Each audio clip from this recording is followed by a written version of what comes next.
Are you guys good? Can you hear me? Okay, thank you. Thank you, Andy. So we're ready for our daily keynote, and he's going to be introduced here. I'm going to introduce the person introducing him. So Stephen Heffington is the director of our Physician Assistance Studies program here at Lipscomb. He is a physician trained in urology, also a Lipscomb graduate, and he's also a shepherd at the church we attend. So I know Stephen fairly well, and he was on the search committee that brought Dr. Byrdsong here a year and a half ago or so. So he knows Dr. Byrdsong pretty well. So we'll have him introduce our speaker. Thank you, Dr. Heffington. Do I need to stand in front of you? Yes. Okay. So it's okay. I'd like to do recording. Oh, it's recording. Yeah, thank you. It was. Are you good? It's okay. It's going to be a very brief introduction, but there's two ways I'd like to introduce Dr. Byrdsong. So first of all, I'm going to read some formal biography stuff, because that's what we do when we introduce keynote speakers. But then I'd like to talk to you for just a minute after. So Dr. Quincy Byrdsong is the Vice Provost for Health Affairs, and that means he has operational charge of the entire College of Pharmacy and Health Sciences, including mission, vision, goals, leadership, and the direction. Before coming to Lipscomb, Dr. Byrdsong served as the Associate Vice President for Research Administration of Wellstar Health Systems, which is one of the largest health systems in the state of Georgia. He served as institutional official, Chief Research Administration Officer. He served in several roles throughout his career in multiple locations, including Virginia Commonwealth University, Morehouse College, Vanderbilt University, Harry Medical College, as well as Augusta University before going to Wellstar. He is a Nashville native, or a Middle Tennessee native. He earned his bachelor's and master's degree from Middle Tennessee State University in biology. Went on to earn a doctorate from Tennessee State University. He served in several regional national boards, including board of directors for the Association for the Accreditation of Human Research Protections Program, and is president of the Society of Clinical Research Associates. Very impressive resume. However, two things I'd like to talk about. Number one is I was on the search committee that was able to look for this position. And this was a committee consisting of several people throughout the university. And it's the first time I've been in this role where there's a committee of 6 or 7 or 8 people, where every single person on the committee at the end of the search had the same person ranked as their number one choice of who they want. And that's because of the type of person Dr. Byrdsong was, not only in his interview, but who he knew he would be when he got here. The way he presented himself, his background, his resume, but we also had some standards that may not be the traditional standards that are looked for by universities, and we wanted someone who's going to be a Christian leader of this college to make sure that the college has faith at the basis of everything that it does. And then in addition, he is a rarity. He and I both, in that we are Nashville natives. If you're in Nashville, less than 20% of all people you meet will be in Nashville. Graduate of CUNY when I was over in high school. We were very close. So for those of you who have moved in or visited, we're glad you're here, but we're the ones who've been here. When we graduated high school, the metro Nashville area was right at 500,000 people. It is now 1.3 million, and we only graduated about 10 years ago. Now, it's been a great pleasure to work with Dr. Byrdsong. We had an executive meeting this morning, and each time I'm with him, I'm reminded that his faith still drives everything he does. He wants to do the right thing for the right reasons. So, Dr. Byrdsong. All right.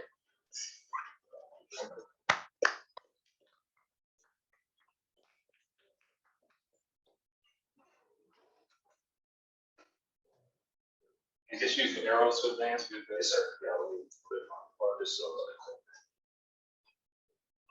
okay. Up and down or right? Right.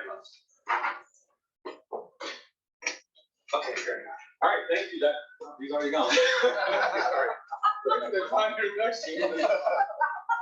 So, thank you all for having me. Thank you, Dr. Ruiz, for including me in this conference. And it's good to see you all. I'm just going to talk to you for a few minutes. And how long do I have? So say 20 after. Okay, great. That's way more than enough time for me to talk about what I'm going to talk about. So what we're going to talk about for the next few minutes is the role of fitness and sports in healthcare. And so Dr. Heffington mentioned my background is in health sciences education. environmental research, academic affairs, and health sciences. So not only the healthcare delivery, but also the health sciences education, also the environmental research, also the compliance, the regulatory, probably every aspect of healthcare at some point in my career I have had some sort of interaction with. So today we're going to sort of marry my world to your world a little bit and talk about how what it is that you do sort of impacts what it is that I have dedicated the past 20 years to. So you probably can't tell by looking at me, but I am a former athlete. Yes, I am. It's about 60 pounds ago, but I was an athlete. I was a year-round athlete, actually. So cross country in the fall, and basketball in the winter, and track and field in the spring. And I did that from the time I was in about the 7th grade, all the way through high school. Played around with the idea of doing it in college, but by the time I got to college, I think I was just tired. Particularly of track, and that was the sport that I did the most. But the good thing about my participation in athletics, it really focused me in terms of everything that I did. So my grades were better during the season. Obviously, my health was better, and I was able to just maintain just emotional stability, low stress, and all the things that really helped us with our overall well-being. It was because of my participation in athletics. People that are not athletes don't understand that, but we in this room understand the importance of fitness, the importance of sport on what it is that we do, on what it is that we do every day. But last year we ran into this thing, this pandemic, right? And it changed how we looked at everything, fitness and sport included. And we're going to talk a little bit about that today, about what it did to us initially, how we have sort of recovered from it, and how I see the future of fitness and sport in healthcare as we move forward. So that's what we're going to try to cover over these next few minutes. And since I'm allowed to be interactive, you all can chime in with comments or interjections at any point. If I say something you think is cool, or if you say something that I need to correct, feel free to do so. So I know that a lot of times we hear people talk about COVID-19, they immediately start talking about the statistics. But I want to talk from a different point of view, because COVID-19 has impacted us beyond any numbers we could ever see on a chart. We think about the number of cases, the number of hospitalizations, the number of this, the number of that. But it's really been sort of beyond description about what COVID-19 really did for us, or what it really took from us. So I just have this quick graphic here that just kind of puts things in perspective for me. You see the first one on the far left corner, lost my job due to COVID-19. So there was this impact it had on our ability to stay employed. I was a well starter during the height of COVID, and I actually had to lay off people, had to furlough people. These are people with families. This is their livelihood. Because of COVID, we had to do that. Not to mention all of the individuals who lost loved ones during COVID-19. Co-workers, people that I reported. You see this other graphic in the nursing home. So what we found at the height of COVID was one of the highest predictors of mortality with someone who gets caught COVID-19 was whether or not they were a resident in a nursing home. So if you're a resident of a nursing home, you got COVID-19, the mortality tripled. And we saw that up close and personal in the hospital. And then you see the bottom two, where we see healthcare professionals and everything that they have to wear in order to treat their patients, and everything the patients have to do. Just to be safe, they have to protect themselves from other patients, which is always the situation in healthcare. But COVID-19, it was like to the 100th power. we had individuals that had surgery that needed to occur that would refuse to have surgery because they didn't want to expose themselves to other people that may possibly have COVID. So they were actually saying, I don't want to get better. I will risk not getting better if it means that I can avoid getting COVID. And so that was where we were.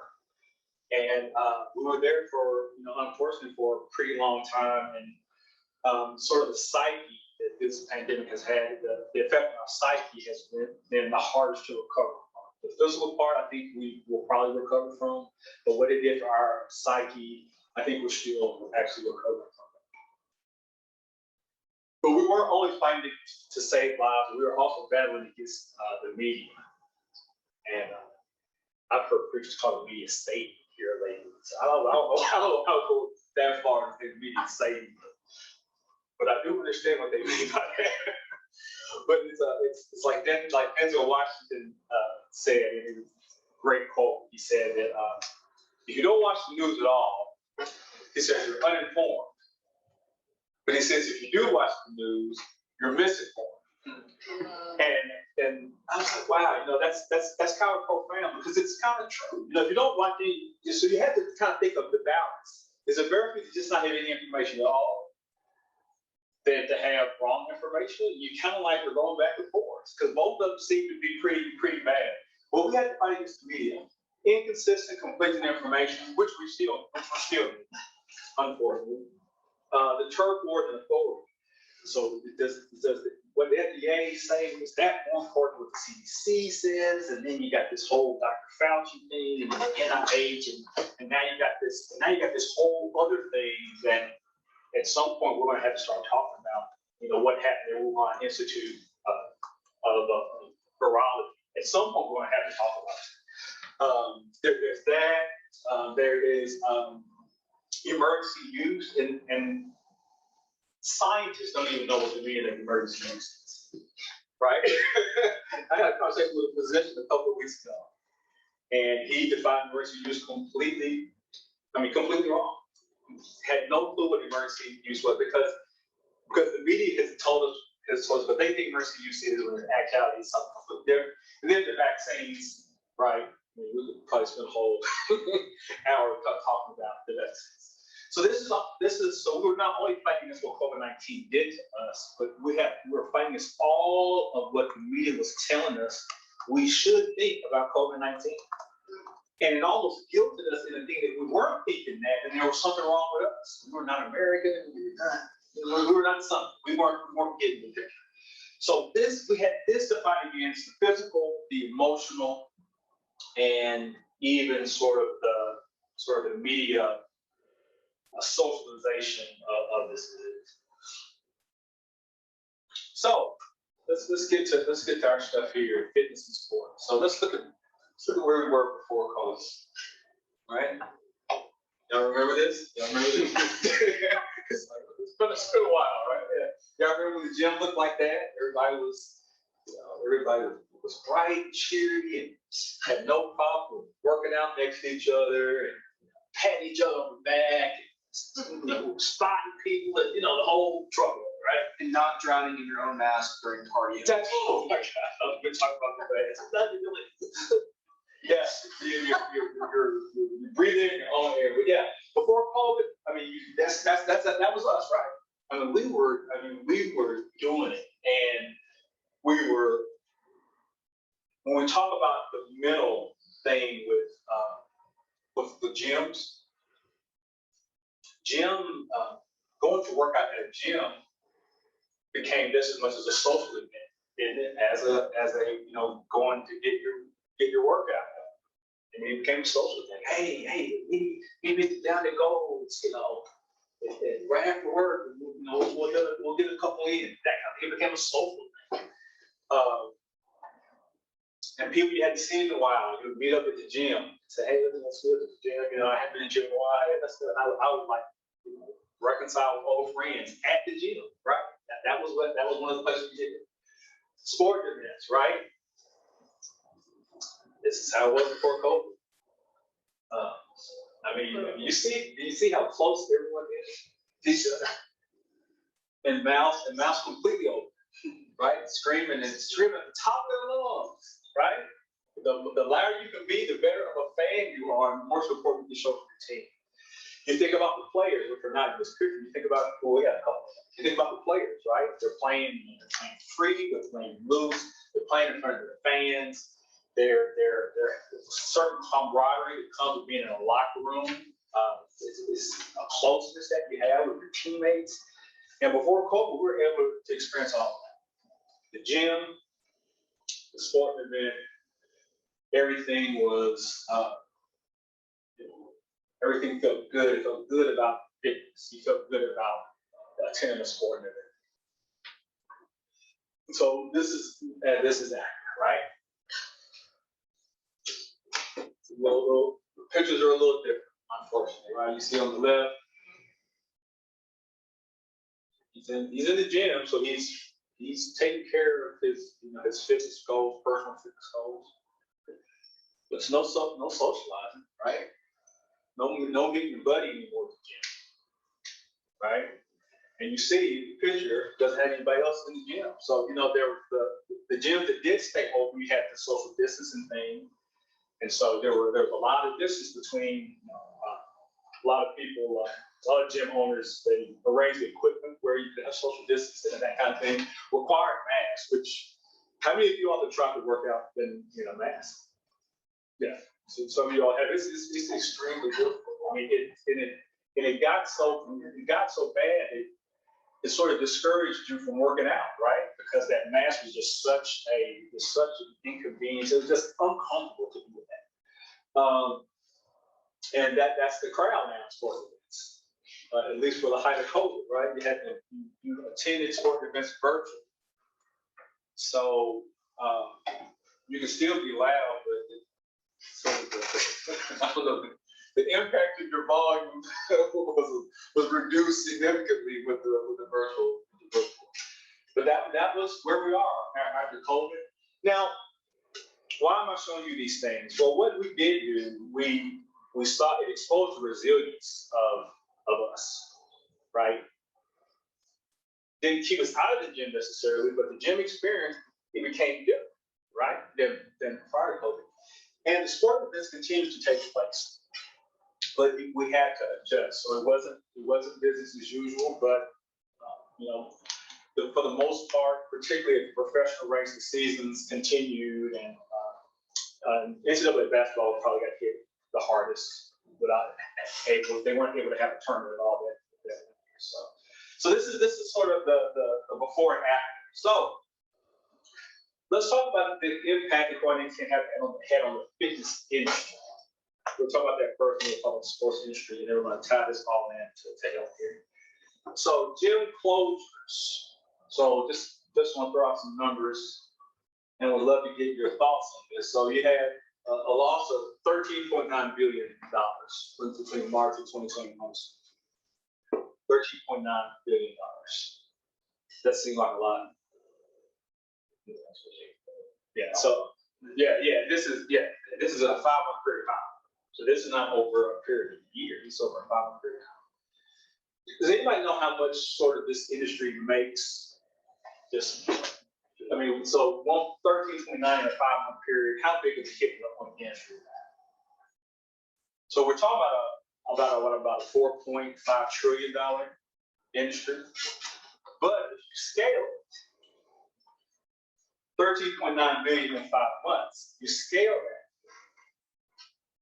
and you think about every 5 months you had a hit like this. Now, it wouldn't take long for the industry to really see the impact that COVID-19 had. So that 5-month period, 13.9, the big scheme of things, it didn't really hurt, but for you to lose that much money over that short of a period of time, it was not insignificant at all. Now look at the closures. 25% of the gyms closed during that same period of time.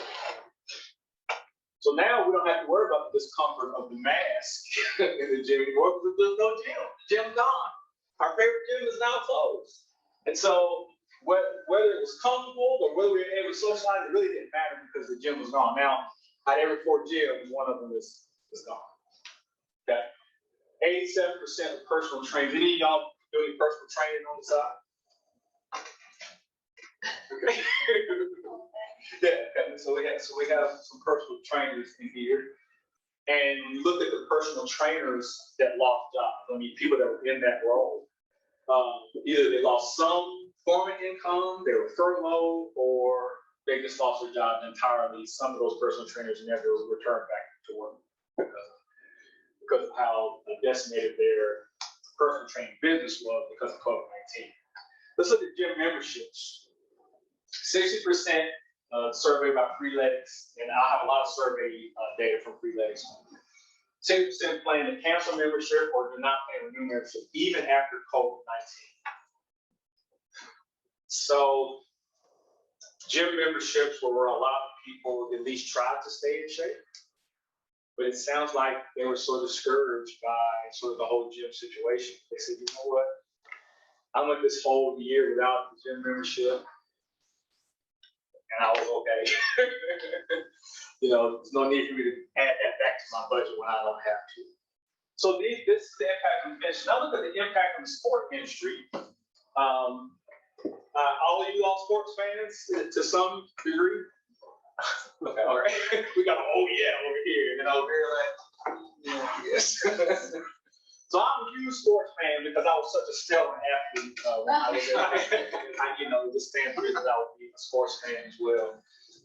But yeah, these are some of the impacts we saw with COVID-19 in the sports industry, right? NFL, no preseason 2020, Pro Bowl canceled. You know, these are things that we're used to seeing if we're sports fans, right? These are things that we can set our calendars and our clocks to. 14 games postponed because of COVID. And you know, rescheduled, postponed, or it seemed like some of the games they never replayed. At least if they replayed it, they weren't on TV, so it was like they didn't count. But they were rescheduled or postponed. NBA 32 games rescheduled or postponed. And then we saw even in our own high school athletics, that was you know, the boys and girls state tournaments for basketball. Neither one of them actually were able to take place. Then some of the big attendance restrictions. So NASCAR, any NASCAR fans in here? Okay, 8,500, which averages about 300,000 fans.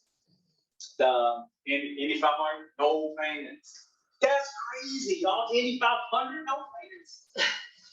Indy 500, no fans. I mean, hundreds of thousands of people. One of the biggest NASCAR events, and they had it, no fans. Wimbledon, I'm a big tennis fan. Wimbledon is my favorite tennis tournament, and they had Wimbledon that averages, you know, 500,000 fans, and they had Wimbledon with no fans. So we see the impact that this had on fitness. We see the impact it had on the sports industry. I mean, these impacts are pretty substantial. So how we recover? And so where do we need to go from here? This is where all the intellect and genius in this room is going to come together. And we're going to figure out where we go from here and what we're going to do to just continue to move forward in fitness and sport. All right, so how we recover? So let's look at a couple of things. 40% exercise at home for the first time because of COVID-19. That's good, right? So what do you all think was behind that? Were these people that were just serious about fitness? Were these people bored? Was a little bit of both? I mean, because this is a lot. You know, 4 out of every 10 people started something for the first time. What do you think about it? I think that a lot of them did outdoor exercise, didn't used to do it because they could do it without a mask on. Yeah. You saw so many more walkers and runners and bikers than usual. It was really great. But you think that's the one time they can get out and go kind of normal. Yeah. And they needed to feel some kind of normal, and in doing so, they actually had an opportunity to exercise. I think fear drove it too. Yeah. Oh yeah. Yeah. You're scared to. And then this focus on health became, so not just on fitness in particular, but just on our health in general. Because this was a disease that was killing people. This wasn't a whole bunch of people catching a cold, right? A whole bunch of people catching the flu. This was a lot of people catching disease and dying from it. So this turned up our radar in terms of our health. We're like, hey man, I gotta take care of myself, because tomorrow is not promised. And we were seeing early on in COVID-19, right? We were seeing people get COVID, and then, I mean, it spiraled down, it seemed like in days. And the next thing we know, someone comes in with a cough or a fever, and 3 days later, they're dead. I mean, so this was not anything that any of us in our lifetime had ever experienced. So everyone had a different feeling of mortality, different feeling of their health, just a different feeling about their well-being in general. 74% use at least one fitness app, and the fitness app downloads grew by 46%. So does everyone on here have a fitness app on their phone? Okay, probably some of you probably have more than one fitness app. And then if you have an iPhone, it comes with like a couple of fitness apps that you don't even have to download. You got the Apple Health or iHealth or whatever you call it. So yeah, so that then Peloton sales doubled. Amazing. Double. Who has a Peloton in here? Okay, well Peloton is an exercise bike. Yeah, it's successful bike. It's like the iPhone of an exercise. Right. Yeah. They're like you get on it, and it like talks to you, and like a personal screen that says, go, faster. But Peloton sales doubled, and Peloton is a whole. It's not just an exercise bike. You're having this a whole software system, and then you actually ride a Peloton with someone that lives in another city. I mean, it's cool stuff. And those sales doubled because people, and she's on a Peloton. Because individuals were like, hey, I'm at home, I need to do something at home, stay fit, stay healthy. 6% of men said the top reason was mental health, or why they wanted to do something fitness or sport related during COVID because of mental health. And I don't know if it's the same that men are just mentally more unstable than women, but I mean, if that were the case, I would not be surprised. But it was just this whole thing of, so the first thing was, can I even come to the office, right? And then the next thing was, is my salary going to be adjusted so that the organization can have, financial help? And so it was just like one thing after another, and I thought about my mom. My mom lost 8 years old, and thought about her safety. So it's all this stuff to start weighing on you. And you got to find a way to kind of pull it together, but you can't go to a gym, right? You can't meet the guys at the gym and play 4-on-4, right? So all these things are winning. So you got to figure out, how do I, just from a mental standpoint, how do I get through this? And many men just turn to fitness, even if it was just in their house or like Dr. Henry said, running around the neighborhood, getting outside, doing it. And then there's a whole concept of healthcare as opposed to sick care. And I hope all of you all in this room know the difference between healthcare and sick care, because it influences everything we do, right? It's about keeping people from getting sick, right? It's not about, waiting till they get sick and then telling them to exercise, then telling them to eat right. You eat right and exercise, you don't get sick. Right, Jocelyn Elder, one of my favorite quotes of hers.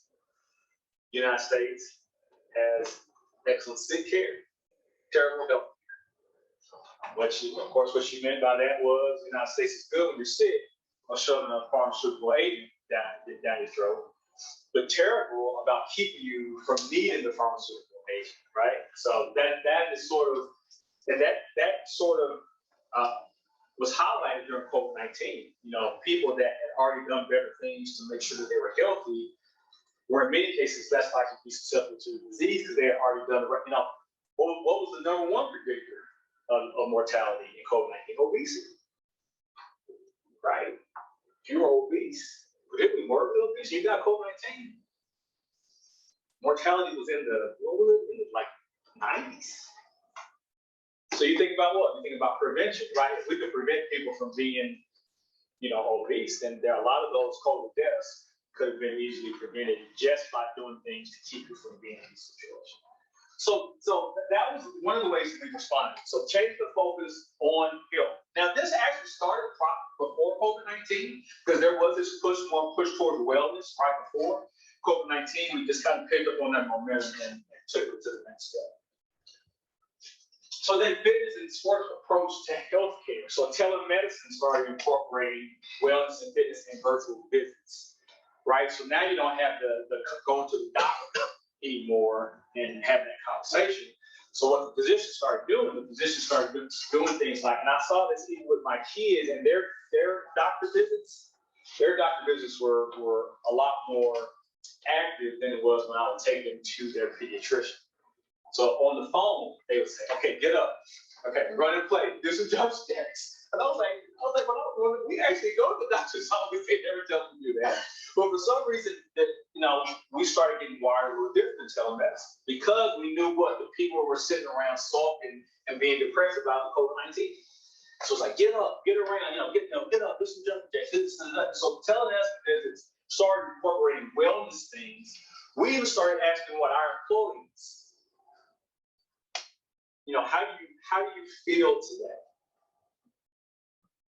Not just physically, how do you feel when you have a headache, but like, how do you feel? Like emotionally, spiritually, how do you feel? We started asking that. We started looking at the well-being, which, to be honest, we should have been doing that all along. But COVID-19 had interrupted our emotional stability so much, we started like, hey, we need to start doing check-ins on this people's well-being, not just their physical health. And that came out with these approaches to healthcare. Renewed focus on well-being. Home is the new sanctuary, right? Home became the new sanctuary because now I work at home. I work out at home. I do everything at home now. So now home has become the sanctuary. So since home is the sanctuary, if I'm going to have well-being is going to be established where? At home. And that's tied in directly to fitness and sport, even in our home dwelling, because home became the sanctuary. It's not your office anymore. It's not even the church house anymore. Because we went months for not being able to go into the temple or the church house, whatever. Home became the sanctuary. So home became the hub of everything that was important to us. Moving from brick and mortar to social media. So some of these gyms that saw that they were getting ready to close, what did they do? What did Planet Fitness do? The app, right? Go to the app. Work with your trainer on your app. All right, these are things you need to do at home.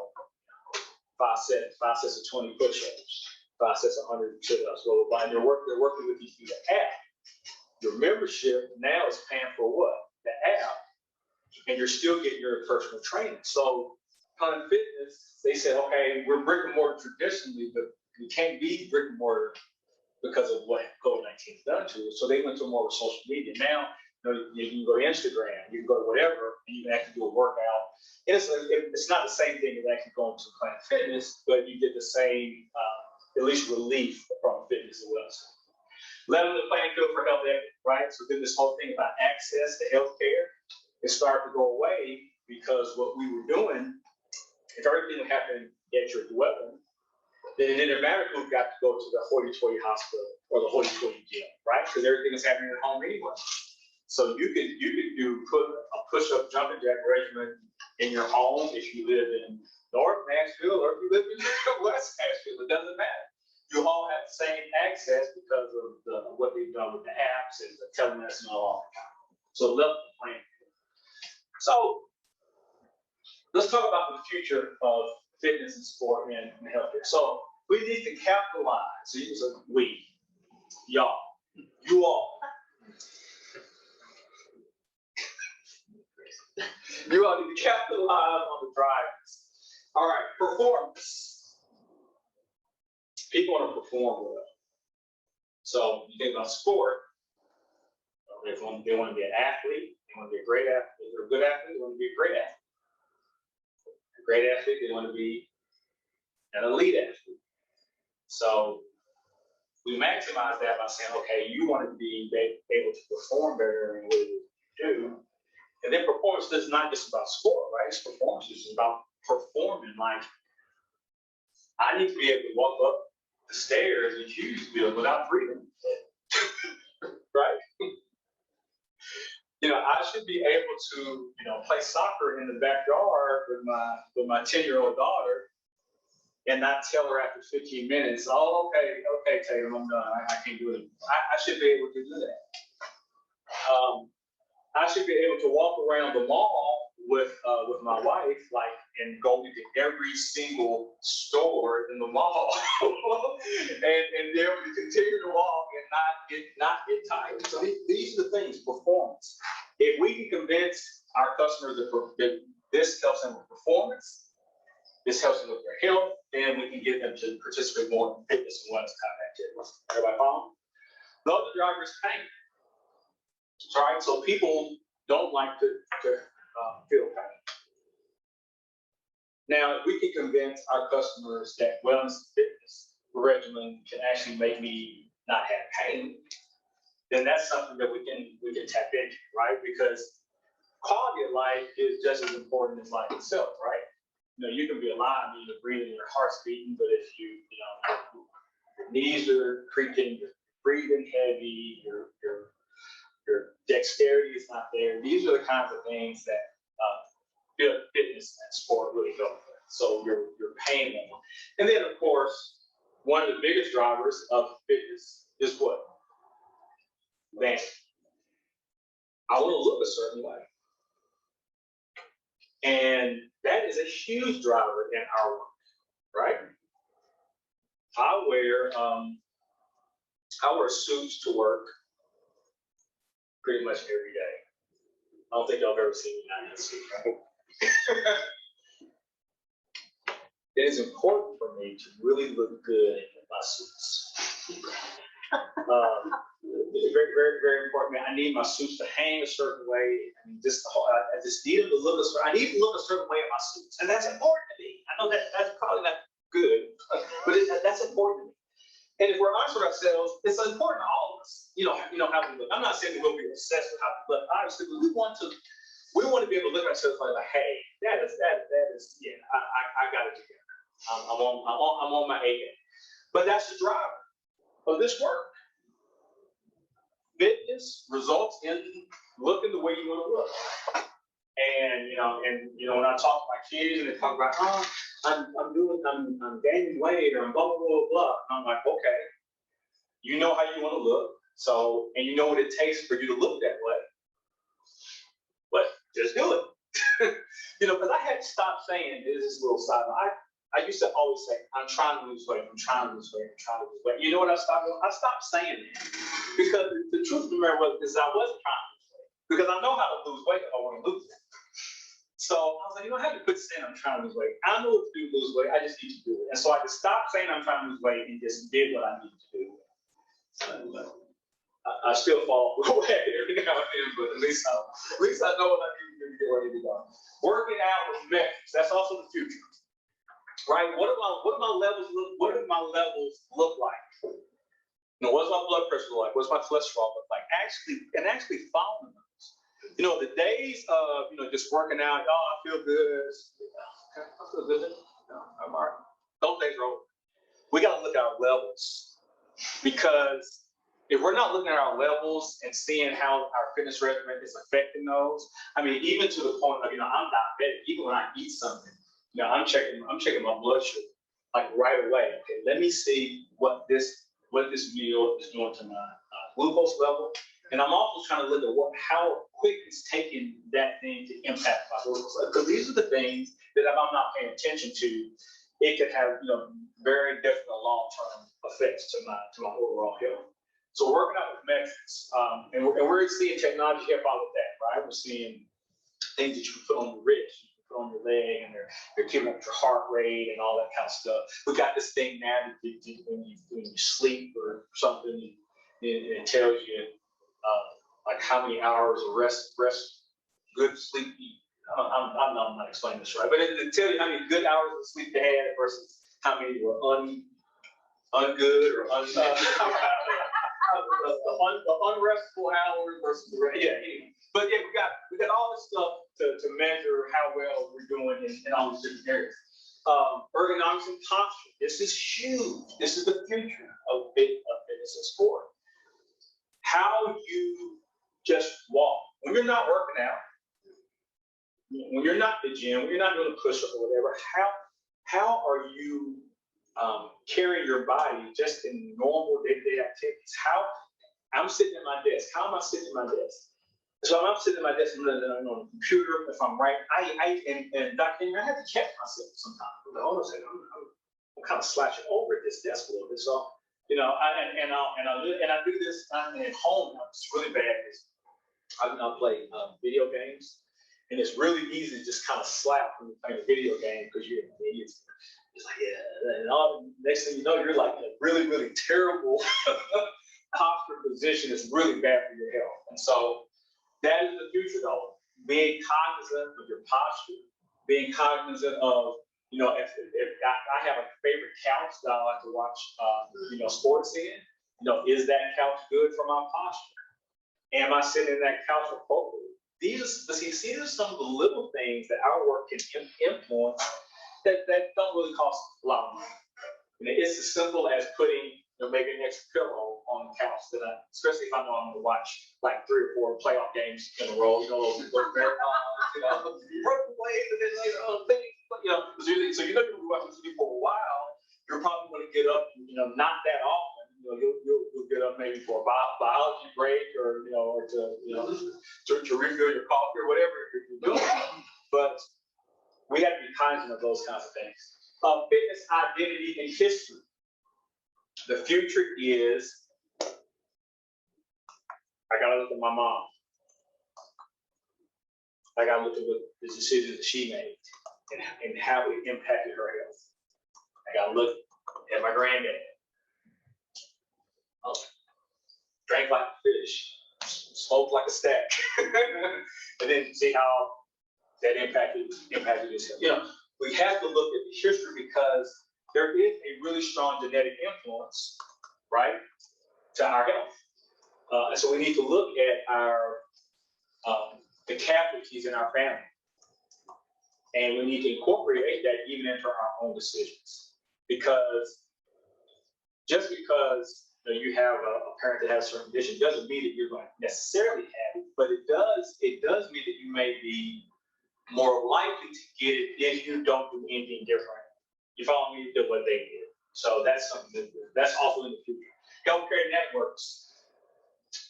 Part of the healthcare network is, incentives for preventative care, health insurance. Health insurance is now we're moving toward paying for things that are preventative. Health insurance usually would just pay for sick stuff. Now it's paying for stuff preventative, certain screenings. Insurance pays for now that they didn't pay for.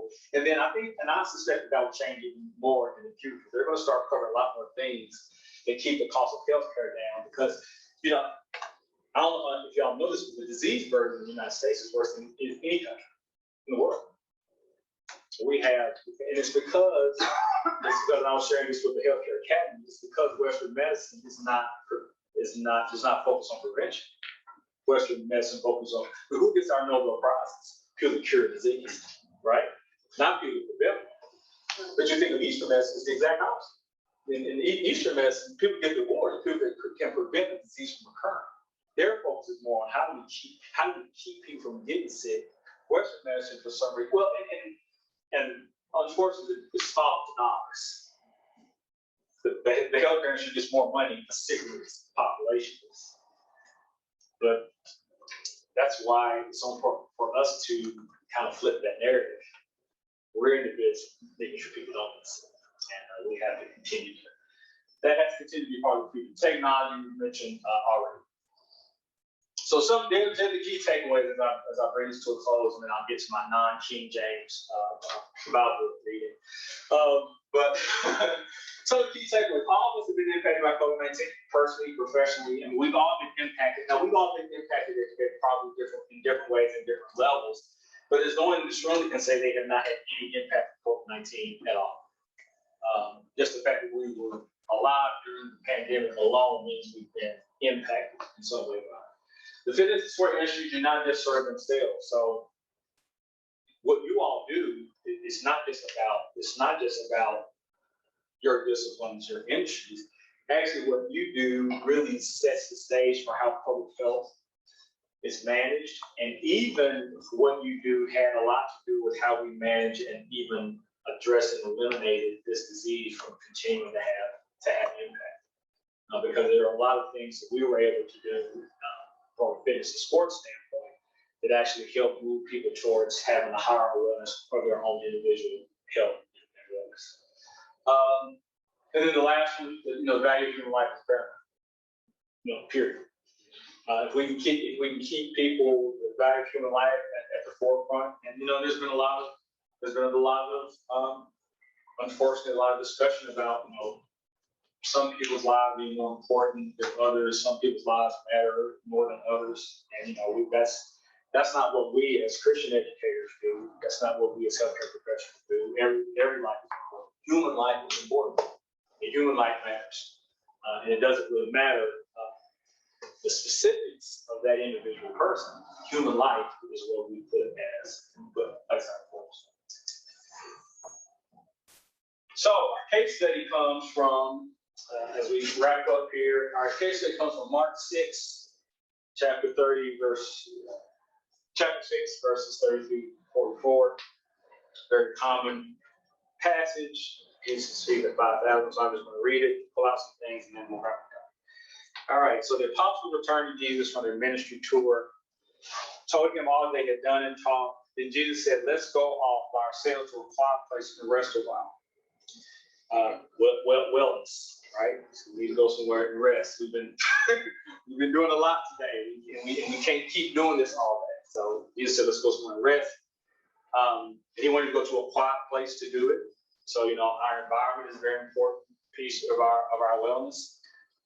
It's hard to meditate in a crowded room. It's hard to kind of get that one-on-one with God, even if you're not able to find a quiet place. So he said this because there were so many people coming and going to Jesus, and his apostles didn't even have time to eat. So don't ever work so much you don't have time to eat. You gotta make time to eat. It's fuel for your body, and Grace can tell you what you need to eat if you have any questions about that. So they were not taking care of their wellness, right? And Jesus acknowledged this. That's why he said we need to go somewhere. We need to rest. We need to rest our minds. We need to rest our bodies. We need to kind of pull this thing together. And then it says, so they left by boat for a quiet place so they could be alone, so they kind of take care of their mental health. It said, but many people recognized them and saw them leave. And people from many towns ran ahead along the shore and got there ahead of them. So they're like, oh man, that's Jesus in them. Oh my gosh. We got to go where he's going. I don't care where he's going. Matthew, we're going to go. We're going to go, and he's going somewhere cool, and we're going to be there with him. So now you get so we got to understand these people have been following Jesus everywhere he went, as much as their physical ability will allow them to.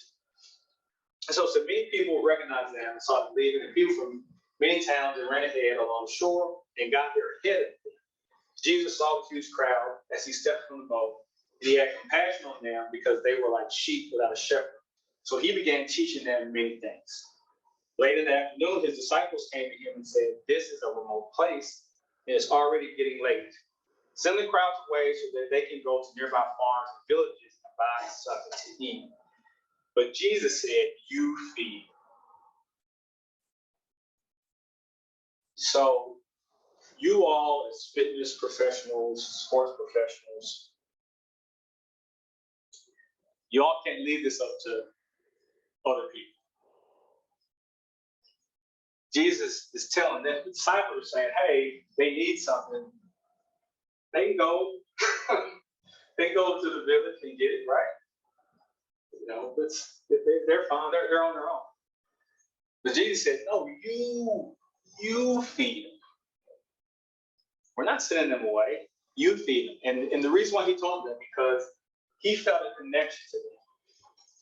He felt a connection to them. And these were people he didn't necessarily know. The disciples clearly didn't know. But they felt a connection.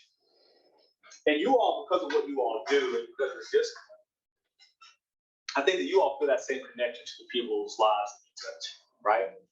And because of your commitment to Christ, you understand that it's up to you all. Because you are the ones that know this work. You all know what they need to do from a fitness standpoint. You all know what they need to do from a wellness standpoint. And you have an opportunity to see them. And keep reading. It says, with what? We We've had to work for months to earn enough money to buy food for all of these people. They're complaining. They're like, really? Jesus?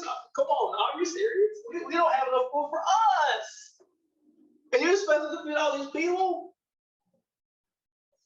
Jesus says, well, how much bread do you have? So the first thing is that association that they feel. But the second thing is the appreciation for what they have. So he says, let's not talk about what we don't have. Let's talk about what we have. COVID-19. Let's don't focus so much on what we lost with COVID-19. Focus on all opportunities that we just showed you that have come out of COVID-19.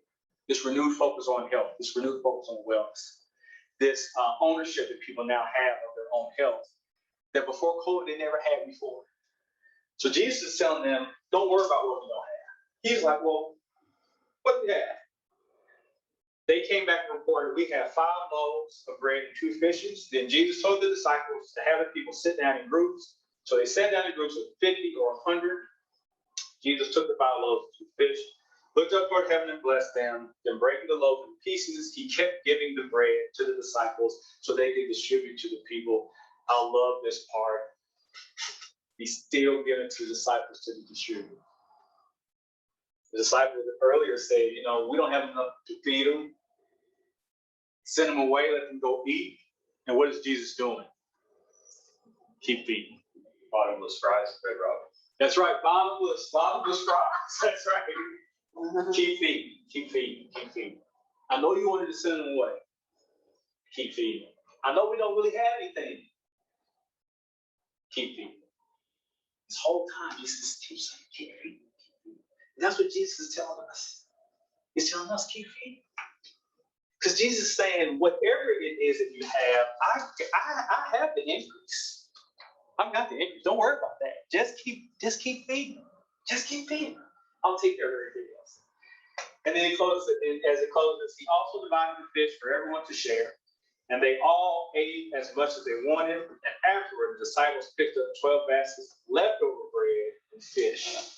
A total of 5,000 men, their families were fed from those loaves. So the last thing is that we see accountability. And the entire time that this story was taking place, Jesus was holding them accountable. I know accountability is a word that's been kind of tossed around a lot lately. But accountability simply means that we have challenged accountability to our customers, the consumers of our disciplines, right? We have accountability to students. We have accountability to other fitness professionals. But most importantly, we're accountable to God. And because we're accountable to God, God gives us what we need to be also accountable to ourselves. And if we're able to do that, we will continue to feed all those individuals that need to be fed by what it is. So that's it. That's all I had. Any questions, any discussions about anything we covered? Back to the people. Got probably time for maybe one good question, either here or online.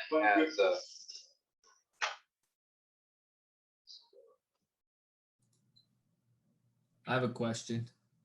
Yes.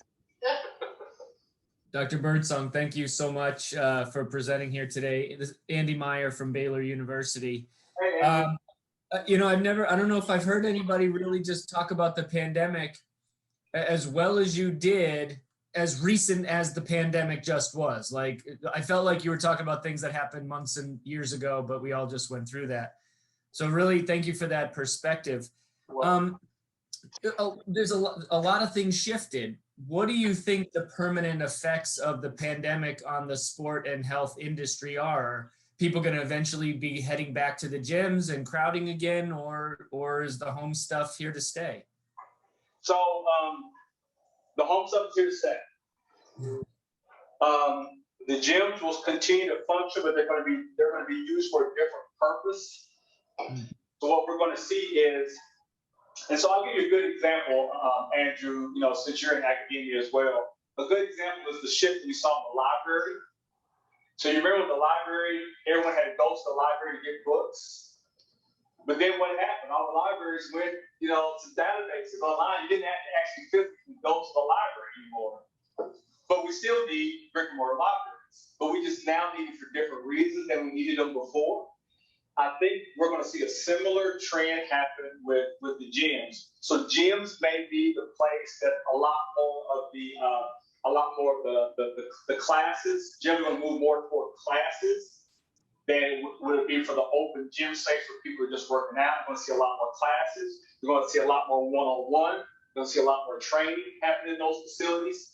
You're going to see gyms turn into more social gatherings where like an entire organization wants to take their 20 or 30 members somewhere to do a class together.